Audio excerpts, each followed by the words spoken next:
culture am na lu bëri loo xam ne mën nañ ko ci jëlee am na solo dañuy daal di dem rek ci poñ bu njëkk bi nga xam ne moom la ñu fas yéene waxtaanee Babacar mu mel ni rek Pastef ci seen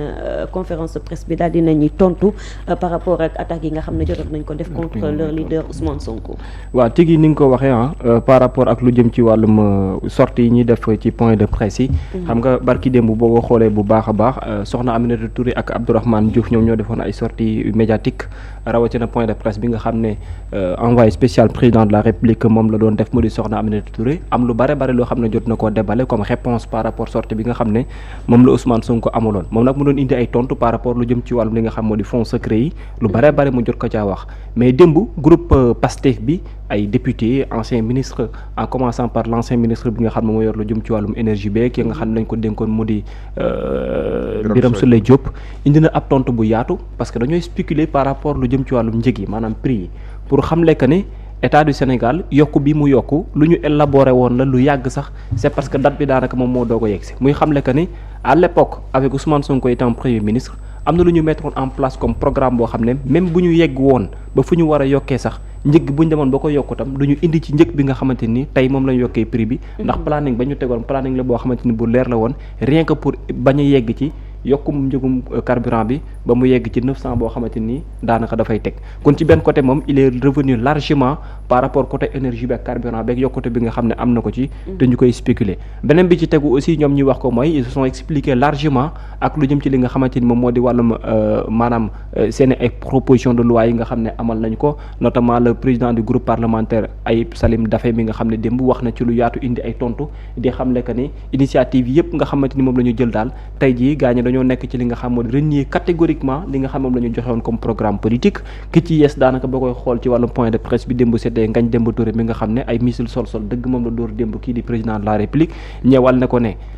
toxalam élection wala bañ toxal élection moo tax nga nekk président de la République kon ci sa majorité tu peux tout faire sauf initier lu ñuy woowee ab toxalub élection ndax ay jafe-jafe cote moom la jural nit ñi te dem nga ba jéngu nga ne àtte nga sa doole te am na fu mu la toll kon ce qui est mieux mooy ak lu mënti xew tëggal bés bi su ko defee ñu dem ci wàllum bëri ndax ñoom jàpp nañ ne objectif principal bi fu mu toll nii tembe mu ngi jëm ci wàllum organisation élection bi nga xamante ni bu war a taxaw la yeneen li ci des également aussi mooy c'était pour amener des réponses par rapport wax yi nga xamante ni soxna Aminata Touré Abdourahmane Diouf jot nañu ko wax jëmale ko ci wàllum fonds secret yi utilisation bi et tout moom Amadou Ba nag dafa jàpp ne Aminata Touré moom au lieu mu ñëw ne day défendre le président de la République ak le parti qui raille gën leen suuxal rawatina gën a suuxalaale le président de la République parce que nee na du fait qu'elle dit carrément que ne président de la République da daan yëkkati ay koppar di ko jox Ousmane Sonko loolu rek déjà mbir la boo xam ne mën na gën a suuxal le président ndax buñ la dénkee nga waat ci kanamu constitution bi am na leen loo war a mën a tal lu dul jël moomale askan bi di ko jox ay nit ñu koy jëfandikoo ci li nga xam ne noonu leen neexee mu nekkoon point de presse boo xamante ni différents profils ñoom ñoo fa nekkoon ñëpp daanaka ràññeeku lool ci biir Pastef la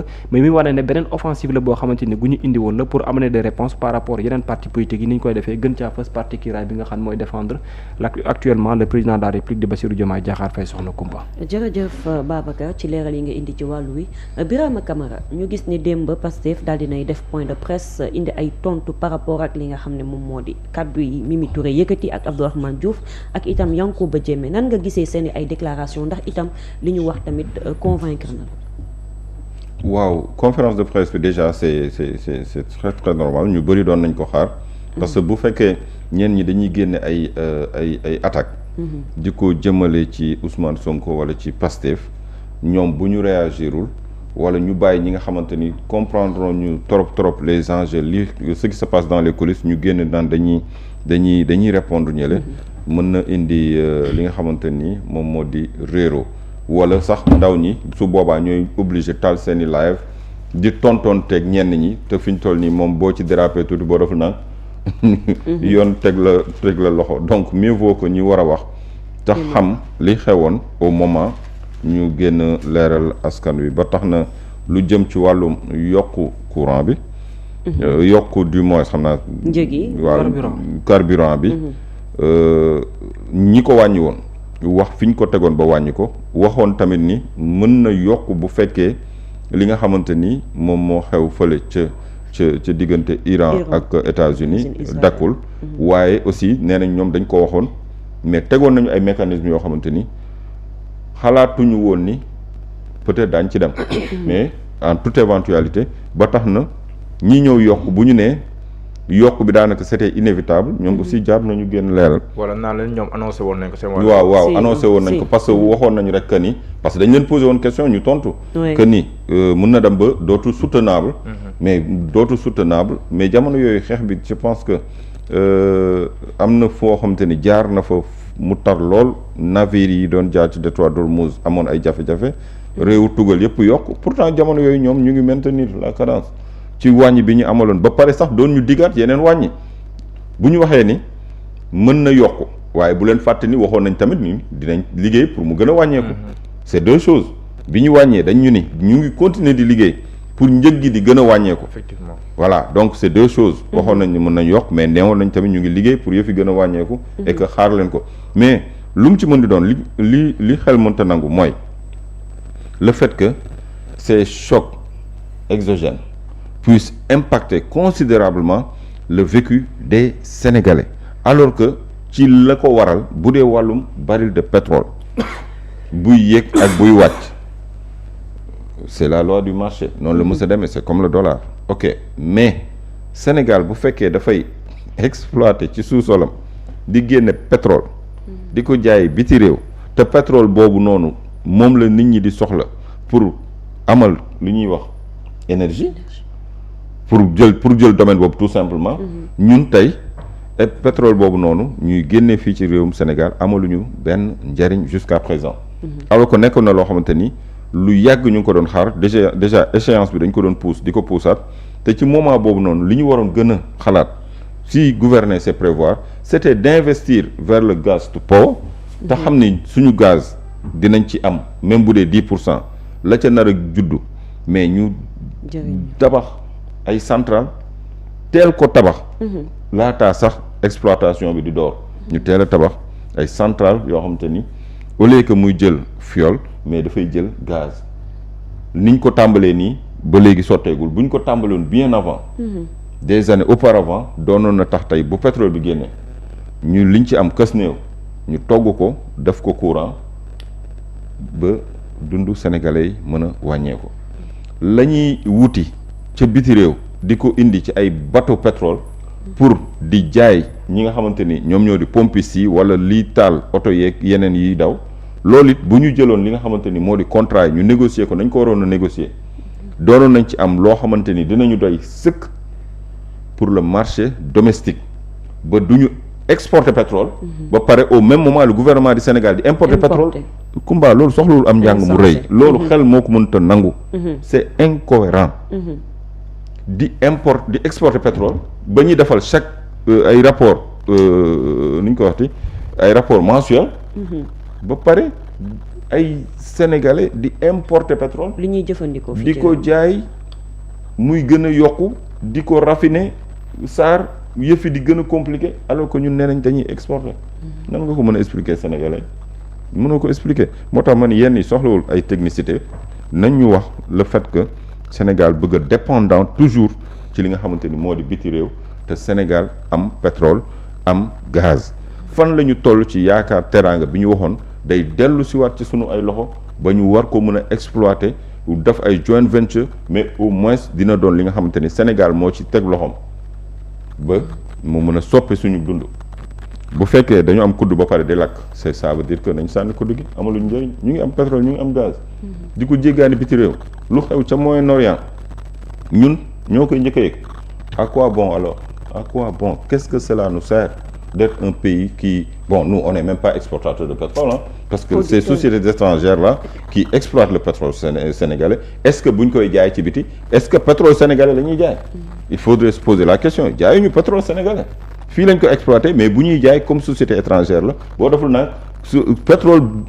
britannique la ñuy jaay wala pétrole américain wala pétrole australien parce que société biti réew la donc c'est des choses yoo xamante ni jàpp naa ne lu mu ci mën di doon on a raté le coche depuis le début pour cette affaire là moo tax tey ñuy subir li nga xamante ni moom la ñuy dund nii mais ba tey rek ci explication yi ministre bi joxe c'est détaillé parce que waxoon nañ ñu seeni projection que ni taxation bi c'est 41%. Le premier ministre d'alors waxoon na ni loolu dafa cher ba teg comité bi nga xamante ni mu ngi ci doon liggéey pour indi taxation bi à 15 20 ou 25% jëlee ko 41% indi ko 15 indi ko 25 20 ba sax peut-être 15% bu ko defee parce que taxation boo hydrocarbures il paraît que sur le marché def naa Sénégal moo gën a élevé li muy taxé te taxation yooyu amaana moo tax yëf yi di gën a cher ba war a jógee fi ñu toll nii 900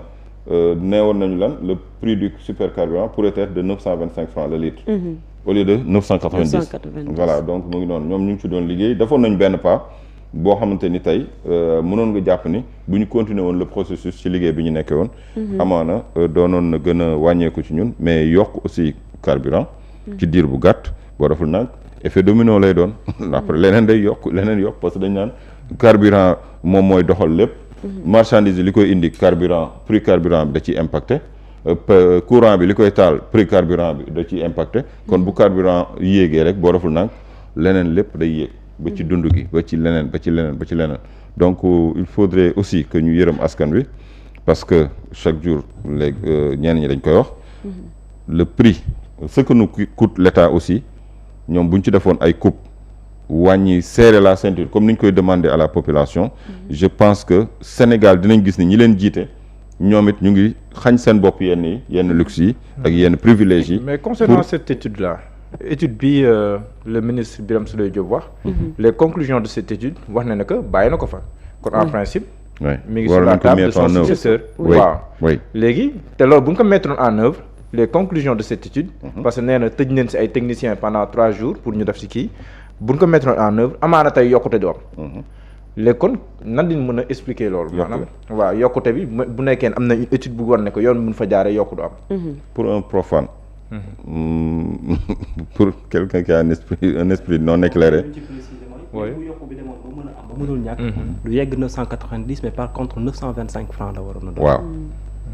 léegi man li ma jàpp mooy puisque dañu nekk di négocier avec des bailleurs. man dama jàpp ne bailleurs yi moom bu ñu ñëwee li ñuy njëkk a lijjanti mooy wàllum subvention. du ma la dimbali ci xaalis ba pare nga wëlbati ko di subventionné yenn produits yi. du ma la dimbali ngay dimbali si askan du ma la dimbali pare ngay dimbali. waaw bëgg la boot ba pare ngay wut koy boot day gën a diis. loolu la lay njëkk a def loo ay privatisation la lay poussé société nationale yi da nga ko war a privatiser subvention yi da nga ko war a dindi te loolu lépp askan wi après ñoom ñoo nar a nekk di souffrir à n'en plus finir man dama jàpp ne lii lépp loxo. bailleurs yi bëgg a investir ci Sénégal rawatina li nga xamante ni moo di programme bi ñu bëgg a amal ak FMI man jàpp naa ni lii lépp c'est pour convaincre les bailleurs ba tax ñu bëgg a teggi yenn subventions yi wala yenn taxes yi ñu bëgg ko gën a taral pour mën a nan laa ko mën a waxee pour mën a nangu. supposons li nga xamante ni peut-être loolu la leen yenn bailleurs yi di exiger. pour leen a financer. te loolu soo yàggatul dina leer. mën ko yàggatul ak yan justificatif yu plausible la ñu teg ci loxo askan wi ne leen lii moo tax tey jii carburant bi fas yéene yokk. xam nga dañu doon aussi espérer parce que ñun dañuy jékki-jékki ñu ne ñu yokku nañ. mais duñ ñu expliquer lan moo tax ñu yokk ak situation bi nan la posé woo ba lii tey ñu koy dund. xam nga bu fekkoon jamono yooyu da nga amoon une voie autorisée jóge ci gouvernement bi xamal askan wi yëgal ñu ni am na lu ñu prévoir dans 2 ou 3 jours et que lii moo ko waral jox ñu ay explications yi détaillées di nga ni ñii de cëral nañu sax askan wi ndax au moins ñu ngi wax ak askan wi mais déggoo kenn ku génn du conférence de presse. ministre du premier ministre waxuñu leen waxu communiquer il faut qu'il parle à la population. nañ ñu wax ci lan la ñuy dugg. lan la ñuy diggaaleeg waa biti réew il faut qu'on sache aussi yoroo ay xar wala ay ginaar di xëcc rek dugal ci ngunu gi tëj non. le ministre concerné mi ngi def ay sorties de. mais est-ce qu'il a réellement expliqué le pourquoi. est-ce que dépendre na ci moom ministre concerné parce que li muy wax lu jëpp wàllum politique la. ay ba may dem stade sama oto paan way parce que premier ministre jënd na oto nangam. yow fi nga ñu doon waxee ma nga convaincre ma sax mooy dama xëyoon di liggéey sama oto paan mais dama doon seetaani match Sénégal sama oto paan te oto état la loolu tey wut sa oto bopp wala mosoo am sa oto bopp da nga doon seetaani match Sénégal sa oto paan te oto état la oto yi baaxul mais nga jël sa oto bopp booy seetaani match Sénégal kay jël sa oto bopp parce que liggéey nga ba wàcc mais on le voit pour dire que primature dañu jënd ay Maybach ay ceci ay cela premier ministre bu fekkee dafa jënd ci ONRAC ay oto yu cher mu am possibilité am ko à moitié prix wala am ko à je sais pas parce que foofu prix dañ koy casser considérablement mais qu'est-ce qui devrait l'empêcher de le faire bu fekkee oto yooyu noonu service bi soxla nañ ko c'est pour l'administration le premier ministre ne peut pas monter sur 6 voitures oto yi du ko gaare këram buy dem fa la koy bàyyi déjà nee nañ sax oto yi bi ñu koy réceptionné fekk jóge na primature mais yow tu n'as dit que pour ce que le premier ministre a fait ak voilà di ji ma tolloole sa bopp yow yaa ngi essayer di dénigrer la personne mais yow yaa ngi descendre sa bopp en flamme man bi may waxee déggee ci wax ji li ma dégg mooy automatiquement bu dee oto yi c'est pour l'administration mais est-ce que administration ña fay liggéey dañoo yeyoowul dawal ay oto yu baax nga naan ma ay Maybach ay nañ dawal sax ay avion bu dee pour servir la population où est le problème premier ministre buy dem da ko fay bàyyi non est-ce que premier ministre mooy yéegandoo ci 10 voitures am déet est-ce que ba ngay dem di seetaan match Sénégal ci suñu service nga nekkoon ba naan sama oto dafa panne ci VDN bi wala ci autoroute bi arrêtez parfois dañuy jiima wax pour. mais politiquement am na lu mu junj de. mu di. mu ne nii Ousmane Sonko di. voilà xam nga foofu nag. nee na bu ko wóoyalee nii foofu nag 2029 sax dañ koy nettali rek. foofu nag li ci ñu bëri. di gis mooy attention il faut ngeen bàyyi xel ci wax ji. ndax lii am na lu ñuy waajal. Macky def na ko mu jik ko. élection 2 fois élection Ousmane Sonko bokkul ci réewum Sénégal te kenn mënuñu wax fan lañ ko teg ba léegi. élection législative. mu jiite liste ba 2022 fexe nañ ba nasaxal ko ñu ni ok on laisse passer ñu ni ñu doo bokk 2024 fexe nañ ba bokkul 2024 on laisse passer ñuy wëlbatiku naan bu continuer nii du bokk 2029 te du bokk 2034 yow kuy bokk ak ku dul bokk yow yaa koy wax yow yaa ngi ni mënoo matal sax ay parrainage pour bokk.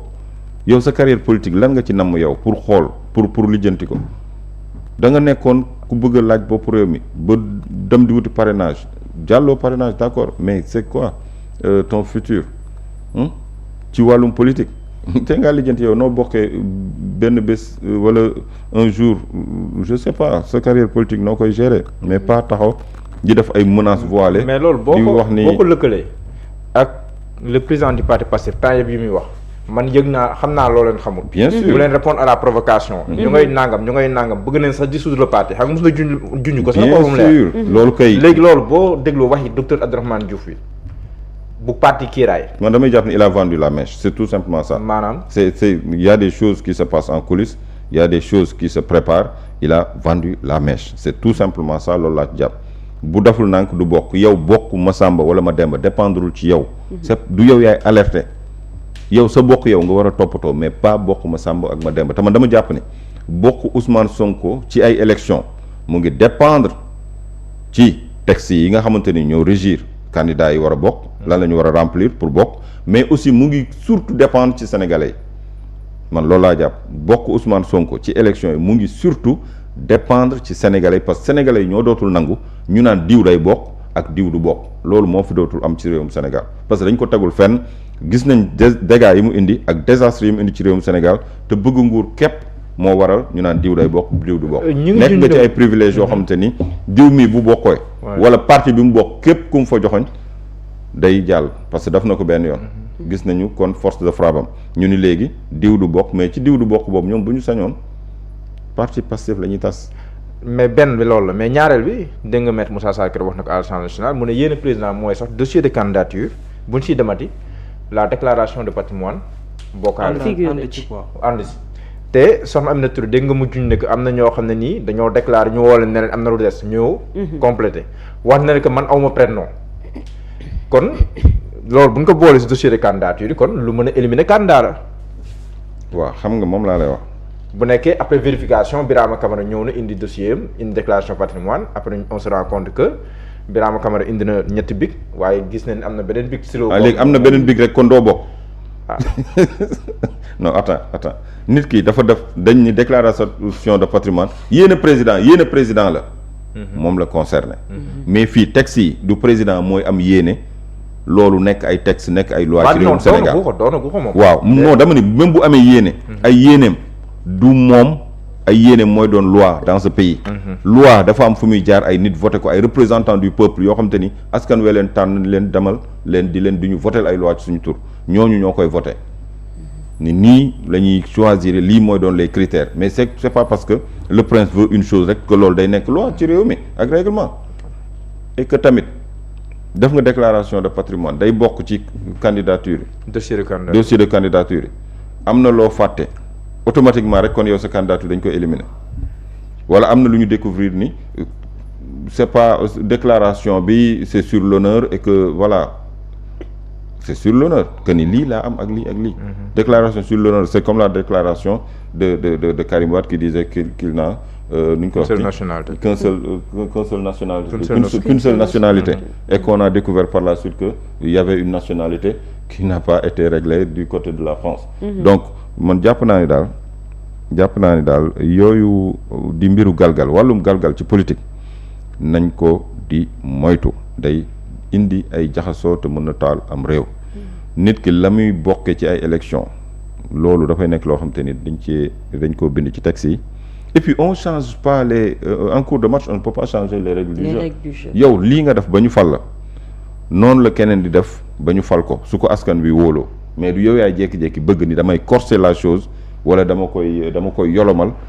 Pourquoi? Parce que am nga ay stratégie politique yoo xam te ni jàpp nga ni boo ko defee di nga toogaat te yow yaa fi toogoon ni ñu ay pexe faluma te du ma def benn pexe ngir toog ci réew mi. Vous vous rendez compte man daal jàpp naa ni y a une obsession quoi de ces acteurs politiques concernant la personne de Ousmane Sonko et concernant le parti Pastef et y a de quoi y a de quoi léegi nag askan wi nga xamante ni ñooy fal nga ni léegi askan wi man xam naa ni duñ ma fal xam naa ni wóoluwuñ ma ndax li ma jéem yëpp wan nañ ma ni xaajuñu maa wóolu mais dinaa def le tout ba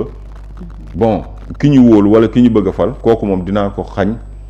mu bokk ci élection loolu mooy bëgg a taal Sénégal pour lan pour rek bëgg nguur boulimie du pouvoir loolu la ñu war a moytu te moo taal dëkk yu bëri léegi nag am yéene taal Sénégal pour mun a maintenir sa bopp au pouvoir aussi c'est une chose mais aussi Sénégal lu koy taal jàpp naa ni du doon lu yomb parce que sénégalais aussi du ñu seetaan ay bëgg-bëgg ma Samba wala ma Demba di taal réew mi wala dafa indiwaat li nga xamante ni dund nañ ko ci année yi ñu génn. D'accord jërëjëf Birama